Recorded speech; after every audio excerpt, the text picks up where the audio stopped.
पुतळाच त्या ठिकाणी साखरवाडीला दिला गेला पाहिजे. साखरवाडी होळ असेल, पिंपळवाडी असेल, त्या ठिकाणी प्रामुख्याने अनेक भोसले कुटुंबीय आहेत आणि त्यामुळे शिवाजी महाराजांचा, छत्रपती शिवाजी महाराजांचा पुतळा हा साखरवाडीला कुठल्याही परिस्थितीत झाला पाहिजे अशी आग्रहाची मागणी श्रीमंत रघुनाथ राजांकडे आपल्या भागातील अनेक तरुणांनी केली. आणि मी सांगितलं त्यांच्या स्वभावाप्रमाणे ते लगेच हो म्हटले आणि ते हो म्हटल्यामुळं पुढची सगळी त्या ठिकाणी वाटचाल चालू आहे. आज या ठिकाणी या पुतळ्याचे शिल्पकार श्री राम माळी लक्षात आलं की केवळ पुतळ्या बनवायचा नाही तर त्याच्या अनेक परवानग्या असतात आणि वेळोवेळी त्या परवानग्या विविध त्या ठिकाणी ज्या ज्या ठिकाणी जावं लागेल त्या ठिकाणी त्या परवानग्या घ्याव्या लागतात. आणि त्याकरता आमच्या या ठिकाणी शंकरराव माडकर असतील, अभयसिंह नाईक निंबाळकर असतील, त्यांची इतर जे सहकारी होते आणि विशेष करून संजय अगदी वेळेत या ठिकाणी उपस्थित राहिले. आणि एक वेगळाच आपल्यामध्ये उत्साह आहे की उदयन महाराजांच्या हस्ते या ठिकाणी या पुतळ्याचं अनावरण होतं. इतर कुणाला बोलवणं नाही बोलवणं हा विषय वेगळा आहे, परंतु प्रत्यक्षात त्यांच्या वंशजांच्या माध्यमातून ह्या पुतळ्याचं जर त्या ठिकाणी अनावरण होत असेल तर तो एक वेगळा भाग्याचा विषय. आणि हा साखरवाडीमध्ये आज आपला हा कार्यक्रम झाला की अनेक वर्षानुवर्ष या पुतळ्याचं अनावरण कोणाच्या हस्ते झालं तर श्रीमंत छत्रपती उदयनराजांच्या हस्ते झालं. अनेक वर्षानुवर्ष हा विषय या ठिकाणी होत राहणार आहे. आणि कशामुळे होणार आहे? कारण तुम्ही छत्रपती शिवाजी महाराजांचे वंशज आहात आणि त्यामुळं हा विषय सातत्याने हा आमच्या सर्वांच्या मनामध्ये घर करून राहिला. फार मोठा नक्कीच या ठिकाणी हा कार्यक्रम होत असताना आणि विशेष करून उदयन महाराजांच्या हस्ते हा कार्यक्रम होत असताना हा खऱ्या अर्थाने आपल्या सर्वांच्या दृष्टीने समाधानाचा आणि आनंदाचा क्षण. मी अधिक प्रास्ताविकामध्ये वेळ मी घालू. पावसाला देखील थांबावं लागलं कारण त्यांच्याबरोबर श्रीमंत रामराजे नाईक निंबाळकर हे देखील होते.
त्या अनावरण सोहळ्याच्या निमित्तानं आलेल्या महाराजांचा या ठिकाणी सन्मान होतोय.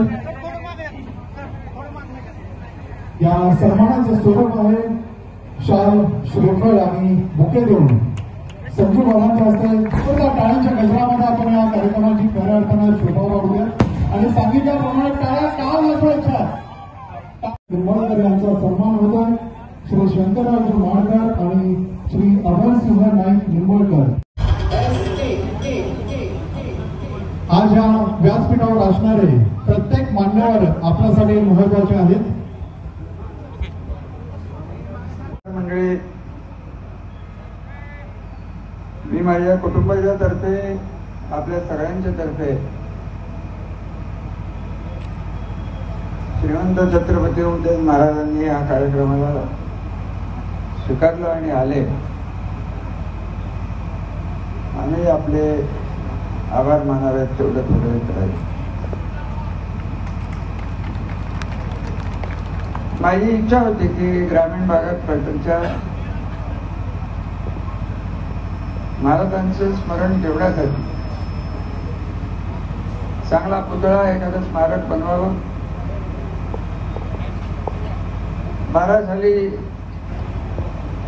संजय बाबा इकडनं उभे राहिले आणि त्यांनी तरुण मंडळींनी, मलाही आठवता येते, बहुतेक मला वाटतं सतीश माने माझ्याकडे घेऊन आले होते की हा पुतळा करा. आणि उशीर झाला आपल्याला इथपर्यंत कराय, परंतु योग्य असं माणसाच्या हस्ते या पुतळ्याचं उद्घाटन झालं. हे छत्रपतीचे घरातले वंशज आहेत आणि पुतळाही इतका सुरेख झालेला आहे. माझ्या बघण्यात एवढा चांगला पुतळा ग्रामीण भागात कुठेही नाही असं माझं सतत म्हणणं. त्या महाराज आपले आशीर्वाद आमच्या तालुक्यावर, आमच्यावर राहून द्यात एवढी आपल्याला विनंती आहे. मला 2-3 गोष्टी साखरवाडीच्या लोकांना सांगितल्या. हे बघा, आम्ही देत आलो असं निवेदक म्हणाले. देत आलो म्हणजे ते आमचं कर्तव्य म्हणून आम्ही देतो. तो कारखाना असेल, अजून काय असेल, ज्या ज्या अडचणी तुमच्या गावावर आल्या, या तालुक्यावर आल्या, तेव्हा खंबीरपणे आम्ही तुमच्या मागे उभं राहिलो. राजकारणावर बोलणार नाही. या पुतळ्याचं हे असंच झालेलं आहे. मी बरेच वेळा इकडनं जात होतो, तिकडनं जात होतो. मला वाटायचं की हा पुतळा ग्रामपंचायतीच्या मालकीचा आहे. तरी मला रावलं नाही. शंकरराव माडकर आले, अमुक आले, तमुक आले, माझ्याकडे नाही. मी म्हटलं की अहो, या पुतळा ठेवला कसा? पुतळ्याला गंध सोडेल शेवटी, याला उद्घाटन करून टाका. आणि म्हणून आज हा शुभ कार्यक्रम भर घातलेली आहे. आणि हे वैभव कसं टिकवायचं ते आता आमच्या हातात राहिलेलं नाही. जो कोण मुलगा आता मी ऐकला, पलटणला आमचं एक उदाहरण आहे. मागासवर्गीय समाजातला मुलगा आहे. पलटणच्या शहरात 5 पुतळे आहेत. पहाटे उठतो आणि विनामूल्य पगार आम्ही नगरपालिकेतून द्यायची सुरुवात केली. परंतु रोज सकाळी पुतळा धुतो, त्याची पूजा करतो. हे केले अखंड. तो स्वतःचाच मुलगा स्वतःहून करतो. माझ्या पुढे प्रश्न असा आहे की एवढं मोठं वैभव तुमच्या तालुक्याला, तुमच्या गावाला मिळालेलं आहे, त्याची व्यवस्था कोण बघणार, मेंटेन कोण करणार? उभारणं सोपं आहे, पण पुतळ्याची व्यवस्था बघणं हे अत्यंत गरजेचं आहे. आणि त्यासाठी माझं म्हणणं आहे की तरुण मुलं जी पुढे आली होती त्यांनी ही जबाबदारी स्वीकारायला लागणार आहे. याच्यात कुठलंही राजकारण नाही, त्याच्यात कुठलं राजकारण नेण्याचं काही कारण नाही. कोणी आणायचा प्रयत्न करू नका. तुमच्या गावाला स्टँड नावाचं जे एक तीर्थक्षेत्र आहे, तिथं हा पुतळा बसतोय. हे एक मोठा योग्य कारण. हे स्टँड जे आहे ते एक 10-12 गावाचं डोकं फिरवणारा स्टँड आहे. आता तरी महाराज बघतायत, एवढं लक्षात ठेवा. नीट वागा, चांगले विचार करा, घरी लवकर जा. अजून काय बोलू?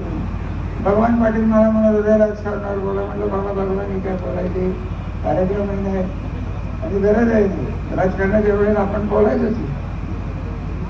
आज जाता जाता महाराजांचा पुतळा झाला. छत्रपती वेल्ह्यात पाली गावात सईबाईंच्या समाधीचं काम आपण सुरू केलं. तिथं मी आपल्या माहितीसाठी, आपल्याला माहिती आहे की नाही मला माहित नाही, पण शिवपट्टम नावाचा छत्रपती शिवाजी महाराजांचा तिथं जिजाबाईंचं वास्तव्य झालं होतं. त्या संबंध वाड्याची आर्किओलॉजीने जेव्हा खणलं ते आपण एकदा कृपातून बघावं. कारण तिथेही आपल्याला तिथे यायला लागणार आहे. आणि त्याहून महत्वाचं आपल्या तालुक्याचं दुसरं ऐतिहासिक महत्व असलं म्हणजे मुरुमगाव.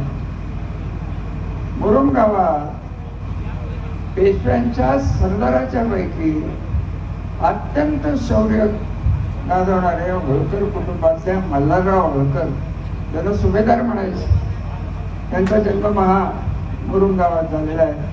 आता पुढचं माझ्या डोक्यात येऊन बसलेलं आहे की तिथे आपण सरकारतर्फे काही ना काहीतरी पर्यटन खाली आपण करणार आहोत.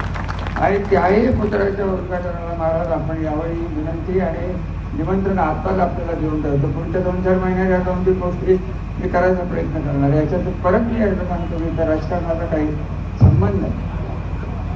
परंतु तो इतिहास आहे, जे ऐतिहासिक वास्तोय, ज्या गावात ती वास्तोय ते गावाने ते जपायला पाहिजे, ते तालुक्याने जपायला पाहिजे. हे आपल्याला सांगतो महाराज.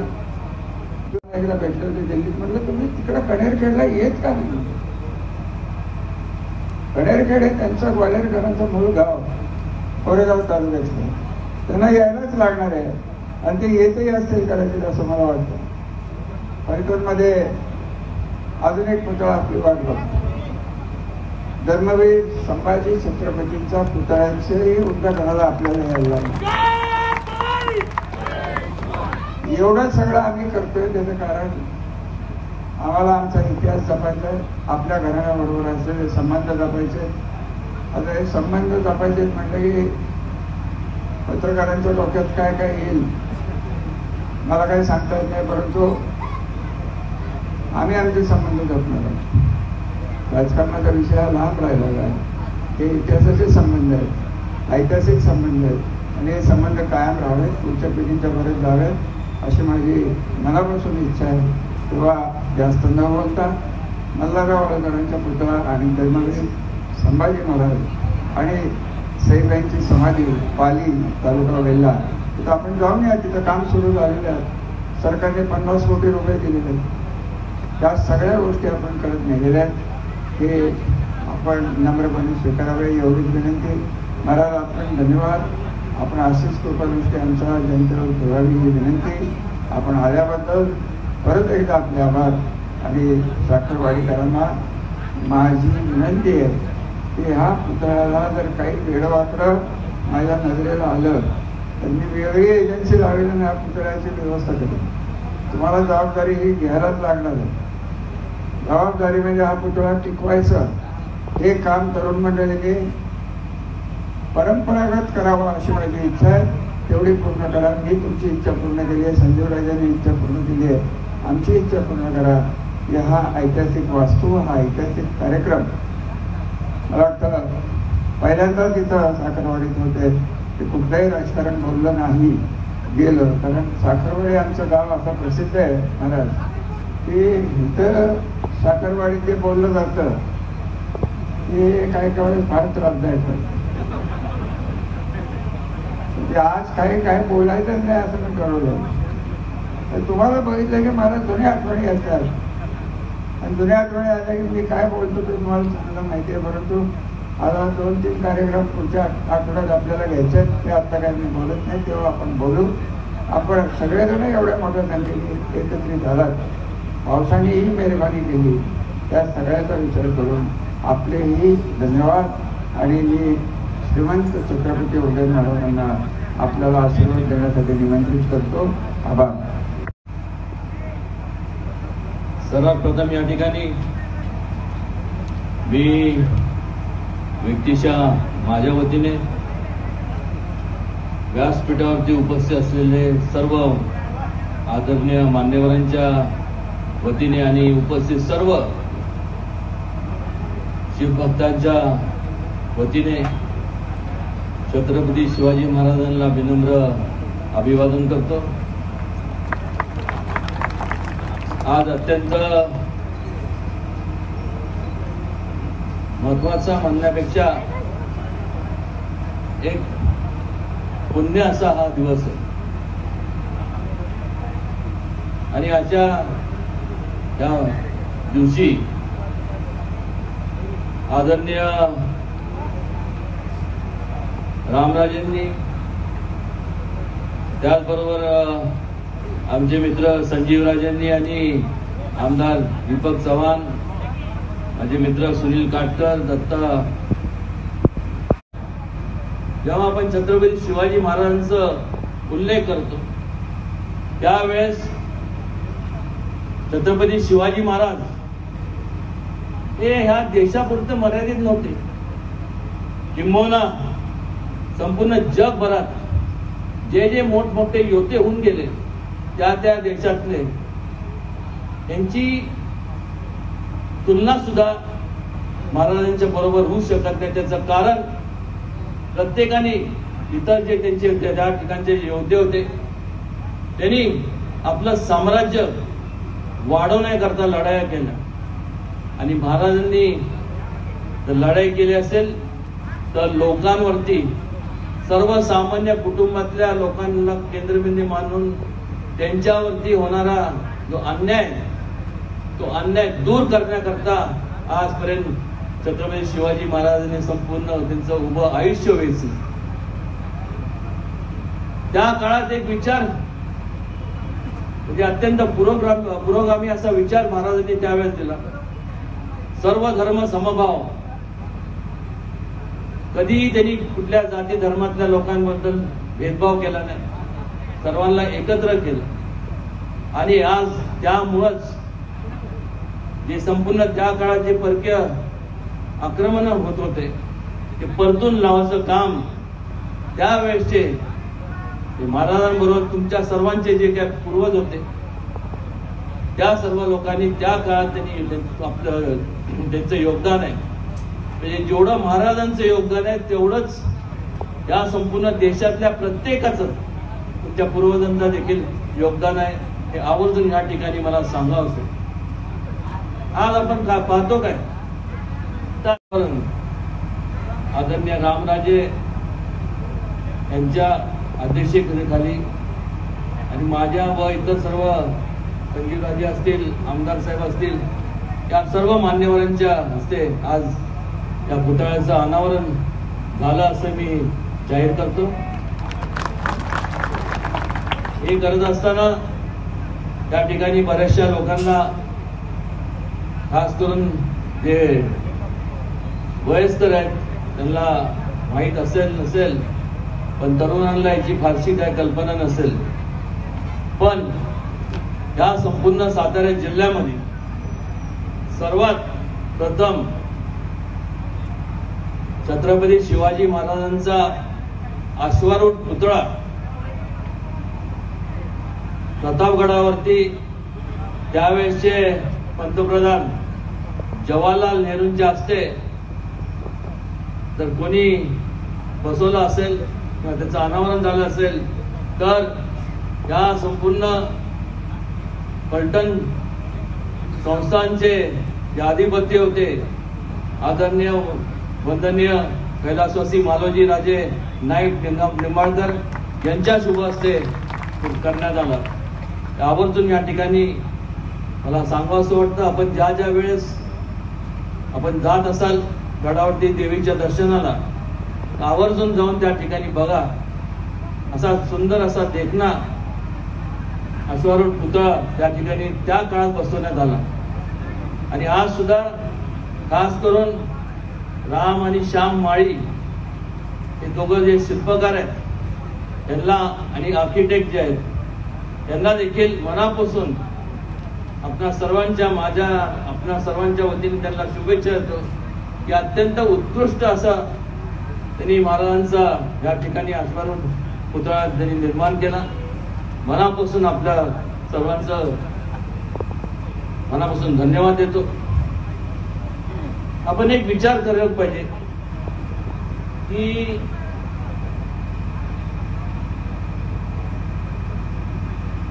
झाल्याशिवाय राहणार नाही.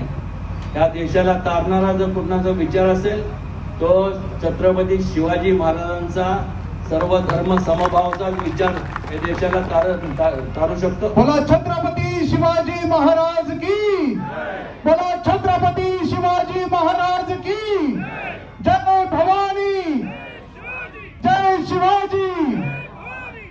या देशाला जर प्रगती पथावर न्यायचं असेल तर कोणाचा विचार आपल्याला प्रगती पथावर या देशाला न्यायचा असेल तर तो सुद्धा विचार छत्रपती शिवाजी महाराजांचा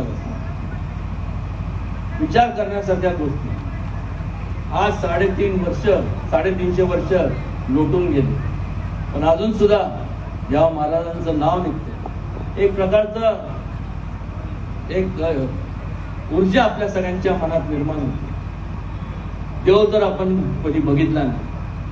मला एवढंच सांगावंसं वाटतं की महाराजांच्या रूपाने खऱ्या अर्थाने त्या देशाला अखंड ठेवण्याचं, देशावरती जे अन्याय होत होता लोकांवरती तो दूर करण्याचं काम म्हणजे थोडक्यात देवाचा दैविक शक्ती असणारा अवतारच म्हणून आपण सर्व छत्रपती शिवाजी महाराजांकडे पाहतो आणि त्यांचे निश्चितपणे त्यांना सुद्धा वेदना होत असतील की आज या संपूर्ण देशाला जे स्वराज्याची त्यांची संकल्पना होती ती पूर्णत्वास किंवा ती टिकवण्याचं काम आपण सगळ्यांनी केलं पाहिजे. फार बोलण्यापेक्षा महाराजांच्याबद्दल जेवढं आपण बोलू तेवढं कमीच.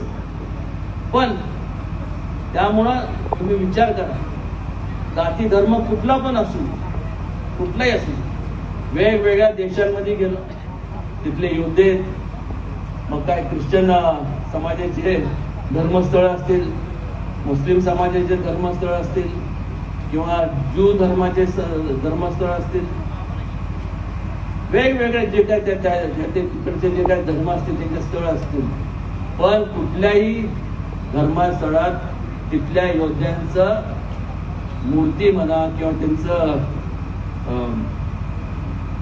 एक फोटो म्हणा कधी देवाऱ्यात आपल्याला त्यांच्या त्या धर्मस्थळात पाहायला मिळत नाही.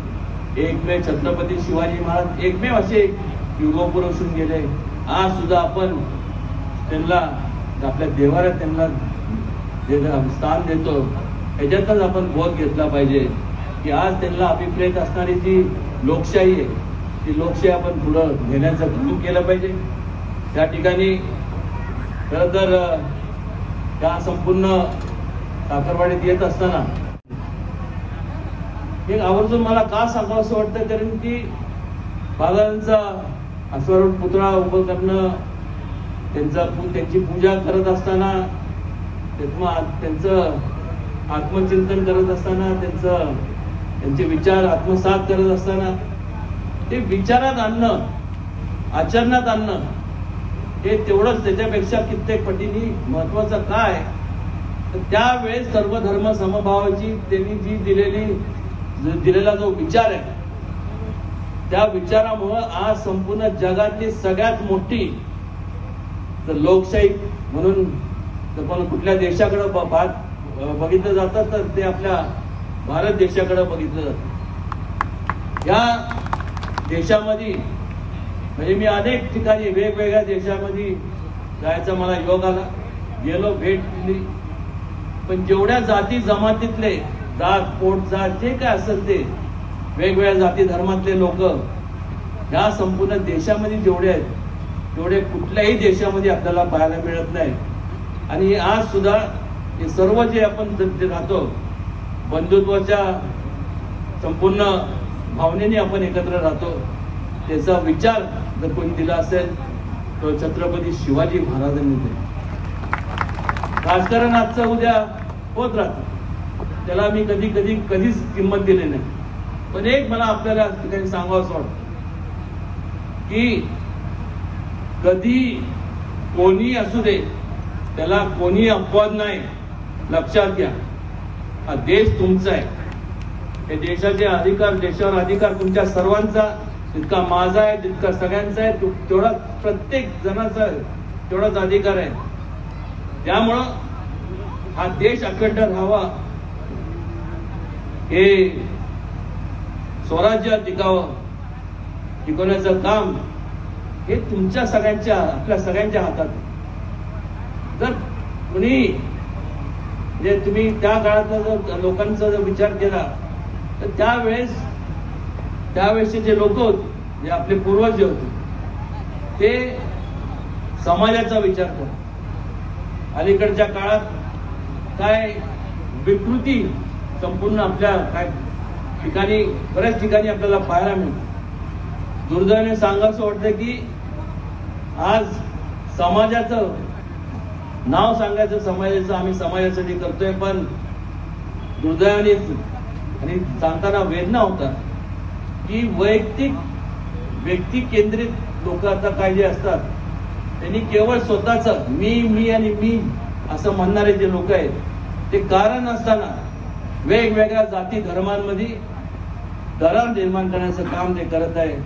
आणि असं जर त्याला आपण बळी पडलो तर तुम्हाला एकच सांगतो, फार काळ हा जो आपला जो भारत देश आहे हा अखंड राहणार नाही. त्यानंतर आज आल्यानंतर खऱ्या अर्थाने मगाशी रामराजे बोलले ते काही चुकीचं बोलले नाही.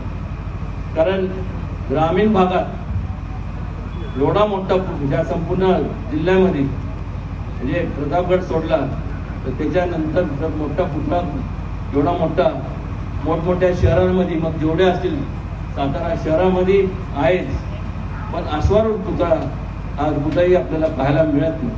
हे जतन करणं हे आपल्या सगळ्यांचं कर्तव्य आहे आणि ते जतन आपण कराल मला खात्री आहे. मगाशी रामराजे म्हणाले की साखरवाडीत काय म्हणाले जे बोललो की मग त्याचा काय त्रास होतो. त्यामुळं मला कॉलेजची आठवण झाली. कारण त्यावेळेस सुद्धा ज्यावेळेस कॉलेजचे असे फंक्शन असायचे किंवा असं मोठा कार्यक्रम असायचा आणि एखादा जो चीफ गेस्ट असायचा त्यांना बोलवल्यानंतर खास करून गॅदरिंगच्या वेळेस त्यातनं आपण सगळे गेलेलो आहोत. त्या ठिकाणी तो उठला की आम्ही जोरात बोलायच्या अगोदरच टाळ्या वाजवायला सुरुवात करायचं. म्हणजे त्यांना कळायचं की आपण उलट घेतलं पाहिजे. रामराजेंनी जे संकेत मला दिले त्या संकेताचं मी पालन करतो की इथं जे बोललं जातं त्याचा त्रास होतो. मला आपल्याला कोणाला त्रास द्यायचा नाही आणि जास्त बोलल्यामुळं मला आपण त्रास देऊ नका. आपण ज्या वेळेस मला हात माराल त्या वेळेस निश्चितपणे कुठल्याही पुतळ्याचं अनावरण असेल, कुठलाही भूमिपूजनाचा कार्यक्रम असेल त्याला आज सरकच वेळेत येईल. कारण बरेच आणि आपला कोणाचाही वेळ का म्हणतोय आता ज्या पुतळ्याचं अनावरण आपण वेळेत जेव्हा करत नाही त्यावेळेस जे आपल्यासारखे संपूर्ण वेगवेगळ्या ठिकाणून आलेल्या लोकांचा पुतळा होतो तसा माझ्याकडनं आपल्या कोणाचा पुतळा मी होऊन देणार नाही हे या ठिकाणी आपल्याला मी आश्वासन देतो. असंच आपले आशीर्वाद वडीलधारी मंडळींचे आशीर्वाद, तरुणांचं प्रेम, आपली सगळ्यांची साथ ही आमच्या सगळ्यांच्या पाठीशी राहू द्या.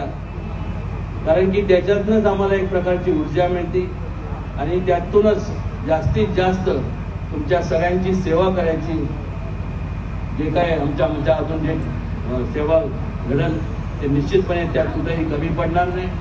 आज पुन्हा एकदा या ठिकाणी आपण मला त्या ठिकाणी बोलवलं, माझा जो सन्मान केला त्याबद्दल पुन्हा एकदा मनापासून साखरवाडी ग्रामस्थांचं आणि त्या संपूर्ण परिसरातल्या संपूर्ण भागातून वेगवेगळ्या ठिकाणून आलेले सर्व शिवभक्त असतील, सर्व मान्यवर असतील, वडीलधारी मंडळी असतील, माता भगिनी, तरुण मित्रमंडळी आपल्या सगळ्यांचं मनापासून आभार मानतो आणि ईश्वरचरणी प्रार्थना करतो की आपल्या ह्या जे काय एक नातं आहे त्याला कुठल्याही प्रकारे कधी ड्रिफ्ट लागू नये.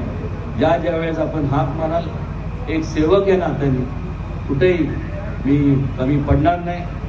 अर्थात त्या ठिकाणी आमदार साहेब आहेत, रामराजे आहेत, संजूराजे आहेत, पण माझ्या कुठं सुद्धा काय जर असेल तर मला कधीही आठवण काढा, आपल्या सेवेशी हजर आहे एवढंच या प्रसंगी सांगतो. आणि पुन्हा एकदा आपल्या सगळ्यांना, आपल्या भावी खास करून तरुणांना आपल्या भावी वाटचाली करता मनापासून शुभेच्छा देतो.